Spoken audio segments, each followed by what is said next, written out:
રાજ્ય સરકાર દ્વારા મુખ્યમંત્રી મહિલા સશક્તિકરણ અભિયાન ચલાવવામાં આવી રહ્યું છે, જે અંતર્ગત વિવિધ ગ્રામ પંચાયતોમાં પાણી સમિતિની રચના કરવામાં આવી છે। ભરૂચ જિલ્લાની વાત કરીએ તો ભરૂચ જિલ્લામાં આવેલી 5 ગ્રામ પંચાયતો કે જેમાં 70% વધુ મહિલા પાણી સમિતિ છે અને આ મહિલાઓની પાણી સમિતિએ સમગ્ર વર્ષ દરમિયાન ઉત્કૃષ્ટ કામગીરી કરી હતી, જે બદલ રાજ્ય સરકાર દ્વારા તેઓને પ્રોત્સાહિત કરવામાં આવ્યા છે।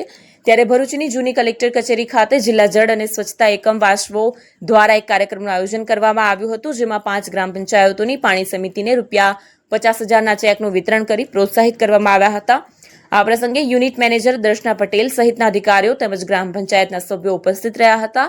આવનારા સમયમાં ભરૂચ જિલ્લામાં સારી કામગીરી થાય તે દિશામાં પ્રયત્નો કરવા ઉપસ્થિતોને અનુરોધ કરાયો હતો।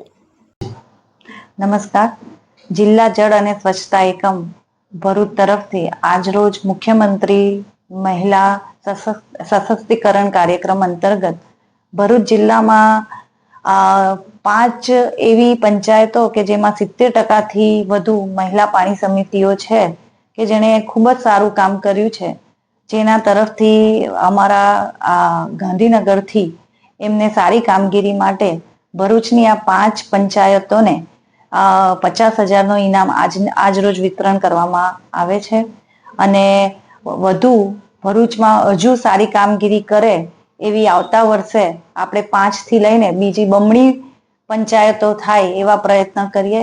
એ સાથે આપણે આજનો આ કાર્યક્રમ કર્યો છે। નમસ્કાર।